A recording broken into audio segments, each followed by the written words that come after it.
بسم اللہ الرحمن الرحیم۔ اعوذ باللہ من الشیطان الرجیم، بسم اللہ الرحمن الرحیم وبہ نستعین۔ ہماری گفتگو نما ششم کے کتاب المیراث میں اور کتاب المیراث میں بھی پھر ہماری گفتگو جو ہے وہ موانع ارث میں 4 موانع آپ پڑھ چکے: کفر، قتل، رقیت اور اس کے ساتھ ساتھ لعان۔ آج آپ 2 اور پڑھیں گے، 5واں حمل ہے اور 6واں جو ہے وہ غیبت۔ فرماتے ہیں کہ اگر کوئی شخص مر گیا اور اس کی بیوی حاملہ ہے تو اس عورت کا یہ حمل یہ مانع ہے کس سے؟ ارث سے۔ کس کے ارث سے؟ فرماتے ہیں کہ یہ خود حمل بھی وارث نہیں ہو پائے گا اور گویا کہ دوسروں کے لیے بھی رکاوٹ ہے، کیونکہ اس کا حصہ الگ کرنا پڑے گا۔ پھر اگر یہ زندہ متولد ہوا تو اس کو دیا جائے گا، اگر یہ زندہ متولد نہیں ہوا تو پھر اس کا حصہ دوسروں میں تقسیم کیا جائے گا۔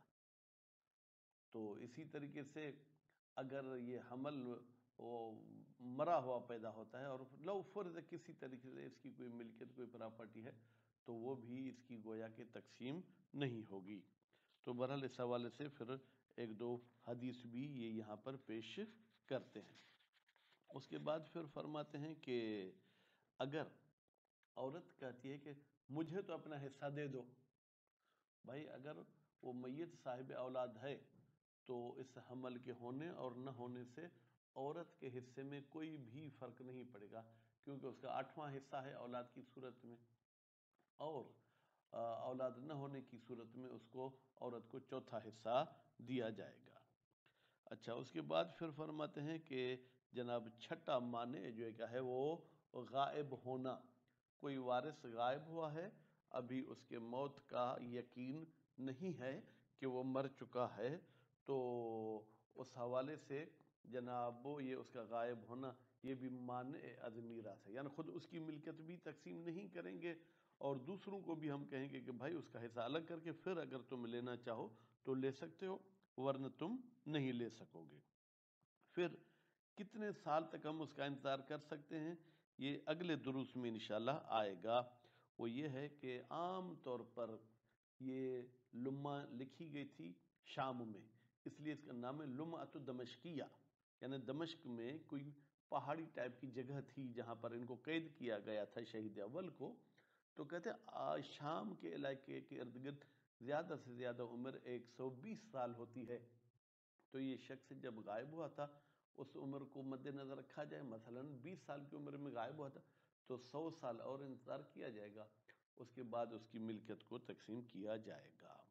تو ہم ابھی چلتے ہیں عبارت کی طرف۔ یہ ہا کی ضمیر جائے گی موانع کی طرف، ان موانع میں سے 5واں مانع جو ہے وہ جناب کیا ہے؟ الحمل، وہ حمل ہے، وہو مانع من الارث، یہ حمل جو ہے وہ مانع ہے ارث سے۔ خوب، اب کس کے ارث سے مانع ہوگا یہ ذرا واضح کر دیں۔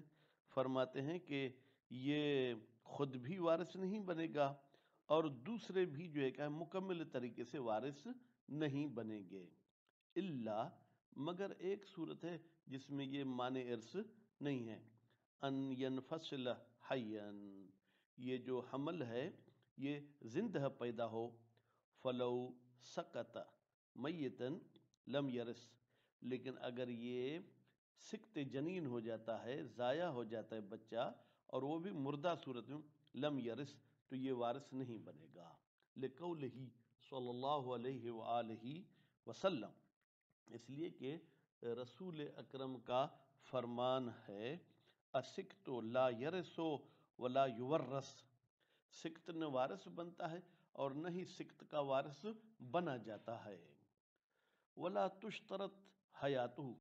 اب پھر ایک سوال مقدر ہے، کیا یہ جو ماں کے پیٹ میں بچہ تھا یہ اپنے باپ کے مرنے کے وقت اس میں روح پھونکی جا چکی ہو؟ کہتے نہیں، شرط نہیں ہے، حیاتہ اس بچے کا زندہ ہونا عند موت المورث، جب وہ مورث مر رہا تھا، بل لو کان نطفتن، بلکہ اگر یہ حمل جو ہے وہ نطفہ کی صورت میں ہو تو ورث ہے، تو بھی یہ وارث ہوگا، اذ انفصل حیا، جب ماں کے پیٹ سے یہ جدا ہو، لیکن وہ جدا کیسے ہو؟ زندہ جدا ہو۔ ولا یشترط، کیا شرط ہے کہ پیدا ہونے کے بعد بھی یہ چند دن زندہ رہے؟ فرماتے شرط نہیں ہے، استقرار و حیات ہی، کہ اس بچے کی زندگی چلتی رہے بعد انفصال ہی، جب وہ ماں کے پیٹ سے باہر نکلا ہے۔ ولا استحلال ہی، استحلال تو ویسے چیخنا چلانا، جیسے چاند دیکھا جاتا تھا تو سب کہتے تھے وہ چاند وہ چاند، تو اسی طریقے سے کہتے ہیں کہ جب بچہ بھی پیدا ہوتا ہے تو سب کہتے ہیں کہ بھائی بچہ بھی چیخ رہا ہے۔ لجواز، جواز بمعنی امکان، کون اخرس، ممکن ہے بچہ گونگا ہو تو وہ بیچارہ کیسے چیخے گا چلائے گا۔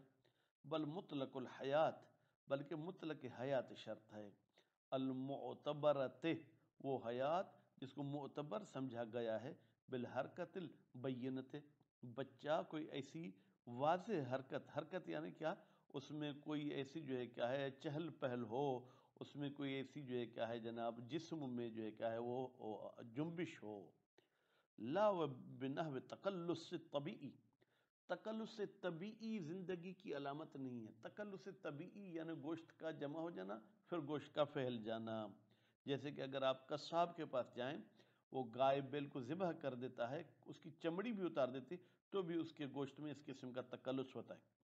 کما لو خرج بعض حیا و بعض میتا، جیسے یہ بچہ نکلتا ہے اس کا کچھ حصہ زندہ نکلا اور کچھ حصہ جو ہے کہ میت نکلا۔ کیا ایسے ہو سکتا ہے؟ بھائی جب سر کا حصہ نکلا تھا تو زندہ تھا، جیسے منہ نکلا تو مر گیا۔ وَكَمَا يَحْجُبُ الْحَمَلُ عَنِ الْإِرْثِ، کہتے ہیں جس طریقے سے یہ حمل مانے ہے ارث سے، کب تک؟ إِلَىٰ أَنْ يَنْفَصِلَ حَيًّا، یہاں تک کہ وہ زندہ پیدا ہو، ٹھیک ہے؟ تو زندہ پیدا ہونے تک یہ جناب کیا ہے مانے، يَحْجُبُ غَيْرَهُ، تو یہ دوسروں کے لیے بھی رکاوٹ بنے گا۔ ممن ہوا دونہ، ممن ہوا دونہ کا مطلب کیا ہے؟ یعنی وہ لوگ جو طبقے کے لحاظ سے، بچہ تو طبقے اولا میں آتا ہے اور دوسرے لوگ طبقے بعدی میں آتے ہیں، یعنی میت کے اگر بھائی ہیں تو ان کے لیے بھی یہ لوگ رکاوٹ ہے۔ لیستبین امرہ، تاکہ اس بچے کا حقیقت واضح ہو جائے۔ کما لو کان للمیت امرأۃ او امۃ حامل وَلَهُ اخوۃ، جیسے کسی میت کے لیے بیوی ہے یا کنیز ہے جو کہ حاملہ ہے، وَلَهُ اخوۃ، اور اس میت کے بھائی بھی ہیں، فَيُتْرَكُ الْإِرْثُ حَتَّى تَضَعَ، تو اس ارث کو ایسے ہی چھوڑا جائے گا، حَتَّى تَضَعَ، یہاں جنم دے۔ نعم، لو طلبت الزوجۃ الارث، جی ہاں اگر یہ بیوی طلب کرتے کہ مجھے اپنی میراث دے دو، او اتیت، تو اس بیوی کو حصہ دیا جائے گا، کیونکہ بیوی ایک ایسی وارث ہے جو طبقے اولا کے وارثوں کے ساتھ بھی میراث اٹھائے گی، طبقے ثانیہ والوں کے ساتھ بھی اٹھائے گی اور طبقے ثالثہ کے ساتھ بھی اٹھائے گی۔ اچھا تو اب بیوی کو کون سا حصہ دیں؟ فرماتے ہیں حصۃ و ذات الولد، بچے والا حصہ دیا جائے گا۔ بچے والا حصہ کیا ہے؟ کہ اس کو 8واں حصہ دیا جائے گا، لأنہ، اس لیے کہ یہ بچے والا حصہ جو ہے المتیقن، یقین صورت میں یہ اسے ملے گا، بخلاف الاخوت، لیکن بھائیوں کو کچھ بھی نہیں ملے گا جب تک بچے کی کیفیت ہمارے لیے واضح نہیں ہوتی۔ وَلَوْ كَانَ هُنَاكَ أَبَوَانِ، اگر میت کے ماں باپ بھی ہیں، بیوی بھی ہے اور وہ بھی حاملہ ہے، او عطیہ السدسین، تو ماں باپ کو چھٹا چھٹا حصہ دیا جائے گا، ٹھیک ہے؟ اور اولاد بھی اگر ہے تو پھر کیا ہوگا؟ ارجع سہم ذکرین، ارجع ویسے تو ہے امید کرائی جائے گی، لیکن یہاں پر ترجمہ رکھا جائے گا 2 لڑکوں کا حصہ۔ ممکن ہے کہ ماں کے پیٹ میں 2 بیٹے ہوں، لنذور زائد، اچھا 3 بیٹے بھی تو ہو سکتے ہیں۔ کہتے ہیں کہ عام طور پر جڑواں بچے ہوتے ہیں 3-4 بچے بہت کم ہوتے ہیں۔ فَإِنْ انکشف الحال، پھر اگر حالت منکشف ہو گئی کہ 2 ہی لڑکے تھے تو پھر تو انہی کو وہ حصہ ملے گا۔ بخلاف ہی، ہاں اگر وہ حال اس کے برخلاف ظاہر ہوا، ہم نے 2 کا رکھا تھا لیکن 2 نہیں ہوئے، 1 ہوا، تو استدرک، تو پھر جو ہے کیا ہے جناب جبران کیا جائے گا زیادتاً و نقصاناً. اگر 3 بچے ہوئے تو اور ورا سے بھی کچھ مال لے کے تیسرے کو بھی دے دیں گے. اگر 1 بچہ ہوا تو پھر کیا ہے وہ ہم 1 حصہ اٹھا کے دوسروں کو دے دیں گے. تو 3 بچوں کی صورت میں دوسروں کے میراث میں کمی آئے گی، 1 بچے کی میراث کی صورت میں دوسروں کے حصے میں زیادتی آئے گی. وَيُعْلَمْ، کیسے پتہ چلے کہ اس میت کی بیوی حاملہ ہے؟ وَيُعْلَمُ وجود الحمل حال موت المورث، مورث کے وقت حمل موجود تھا. بین یوزع حیاً، بچے کو زندہ جنم دیا جائے. لدون 6 اشہر منذ موت ہی، مورث کے مرنے سے 6 مہینے کے اندر اندر زندہ بچہ پیدا ہو گیا تو معلوم ہوگا کہ یہ بچہ حلال زادہ ہے. اور لأقصى الحمل، یا زیادہ سے زیادہ مدت حمل کتنی؟ 9 مہینے، یعنی اس شخص کے مرنے کے 9 مہینے کے اندر اندر بچہ پیدا ہو. ان لم توطأ الام، اگر اس ماں نے کوئی وتی نہیں کی، ایسی وتی یصلح جو صلاحیت رکھتی ہے استناد البچہ الیہ، کہ اس بچے کی نسبت دی جائے اس وتی کی طرف ہو. فلو وطأت کہیں، یعنی اگر اس کی ماں نے وتی کی ہے، یا وطئت اگر اس کی ماں کے ساتھ وتی کی گئی ہے، ولو بے شبہتن، اگرچہ شبہ والی وتی ہو، تو لم یرث، تو یہ بچہ وارث نہیں بنے گا. کیوں؟ لاحتمال تجدد ہی، احتمال ہے کہ بچہ تجدد یعنی پہلے نہیں تھا، اس وتی کی وجہ سے ہوا ہے. ما اصالت عدم تقدم ہی، پھر ہم شک کرتے ہیں کہ بچہ موت سے پہلے تھا یا نہیں، یا حمل موت سے پہلے تھا یا نہیں. اصل یہ ہے کہ عدم تقدم حمل بر موت، موت سے پہلے یہ بچہ نہیں تھا. یہ اصل جاری کریں گے. وَسَادِسُهَا، الحمدللہ 6 موانع تک ہم پہنچ گئے. الغیبۃ المنقطعہ، ایسا غائب ہونا کہ جس میں جو ہے کیا ہے تمام روابط ختم ہے، کچھ پتہ ہی نہیں ہے. آج کل تو موبائل ہے جناب، اور واٹس اپ ہے، فلاں فلاں چیزیں، پرانے زمانے میں تو یہ چیز نہیں تھی. وہی مانعۃ، یہ غیبت بھی رکاوٹ ہے. من نفوذ الارث ظاہراً، کہ ظاہری طور پر ارث جو ہے کیا وہ نافذ نہیں ہوگا. حتیٰ یثبت الموت شرعاً، یہاں تک کہ غائب ہونے والے کی موت شرعی طور پر ثابت ہو.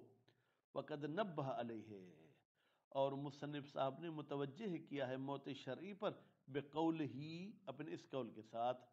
والغائب غیبتاً منقطعتاً، اور وہ شخص جس کی غیبت منقطع ہے، بحیث اس طریقے سے اس کی غیبت ہے کہ لا یعلم خبرہ، اس کے ہمیں علم ہی نہیں ہے، تو کیا ہوگا جناب؟ لا یورث، ٹھیک ہے، حتی تمضی لہ من حین ولادت، یعنی یہ وارث نہیں بنے گا اگر یہ پڑھیں. یا لا یورث، اس کے وارث دوسرے لوگ نہیں بنیں گے یہاں تک کہ گزر جائیں لہو، اس غائب شخص کو، من حین ولادت ہی، اس کے پیدا ہونے والے زمانے سے لے کے ایک ایسی مدت، لا یعیش مثلہ الیہا عادتاً، کہ اس قسم کے لوگ اس مدت تک زندہ نہیں رہتے. مثلا عام طور پر پاکستانیوں کی زندگی 70 سال ہے، تو 70 سال تک ہم اس کو دیکھیں گے، اس کے بعد پھر سمجھیں کہ یہ مر گیا. ولا عبرت بنادر، پاکستان میں کچھ لوگ مثلا 120-30 سال کے بھی ہیں، کہتے ہیں ان کی کوئی حیثیت نہیں ہے کہ ان کی عمر کو معیار قرار دیا جائے. وہی ہے یہ مدت زندگی فی زماننا، ہمارے زمانے میں، 120 سنتاً، 120 سال ہے. ولا یبعد الآن، اور بعید نہیں ہے الآن یعنی آج کل، شہید ثانی کے زمانے میں جناب الاکتفاء بالمئت، کہ جو ہے کیا ہے 100 سال پر جو ہے کیا اکتفا کیا جائے. نیچے جناب جو ہے کیا ہے وہ محشی صاحب نے حاشیہ لگایا ہے کہ آج کل ہمارے زمانے میں تو 60 اور 70 اور ربما الی 80، 60 70 80 سال تک کبھی کبھی ہوتا ہے. لندور تعمیر الیہا، اس لیے کہ نادر ہے عمر کا پہنچنا الیہا 120 سال تک، فی ہذہ البلاد، ان شہروں میں یا ان ملکوں میں. یہ ملک کون سے؟ شام اور اس کے اطراف والے ملک، مثلا لبنان ہے، اردن، یہ وہ. فَإِذَا مَضَتْ لِلْغَائِبِ الْمُدَّةُ الْمُعْتَبَرَةُ، جب غائب کے لیے یہ مدت معتبرہ گزر گئی تو حکم بتوری سے حکم لگایا جائے گا کہ اس غائب کے وارث بنیں گے، خود غائب وارث نہیں بنے گا، اس کے وارث بنیں گے من ہوا موجود حال الحکم، وہ لوگ جو موجود ہیں جب اس پر موت کا حکم لگایا جا رہا ہے۔ 10-20 سال پہلے والوں کو میراث نہیں ملے گی۔ وَلَوْ مَاتَ لَهُ قَرِيبٌ فِي تِلْكَ الْمُدَّةِ۔ اچھا، اب دوسرا پہلو، اگر اس غائب کا کوئی رشتہ دار مر گیا تھا اس مدت میں تو عُزِلَ لَهُ نَصِيبُهُ، اب 120 سال کے اندر اندر اگر کوئی مرا ہے تو جدا کیا جائے گا اس غائب کے لیے اس کا حصہ من ہو اس رشتہ دار سے۔ وَكَانَ، اور یہ جو حصہ جدا کیا گیا ہے بحکم مال ہی، یہ بھی ایسے ہی ہے جیسے غائب کا مال ہے، اور جیسے غائب کا مال تقسیم ہوگا میراث میں، پھر یہ جو غائب کو میراث ملی تھی یہ بھی دوسروں کو جو ہے کیا میراث کی صورت میں ملے گا۔ تو خلاصہ یہ ہوا کہ غائب ہونا رکاوٹ ہے موجودین کے لیے نہیں، بلکہ اس غائب کی میراث تقسیم کرنے کے لیے رکاوٹ ہے۔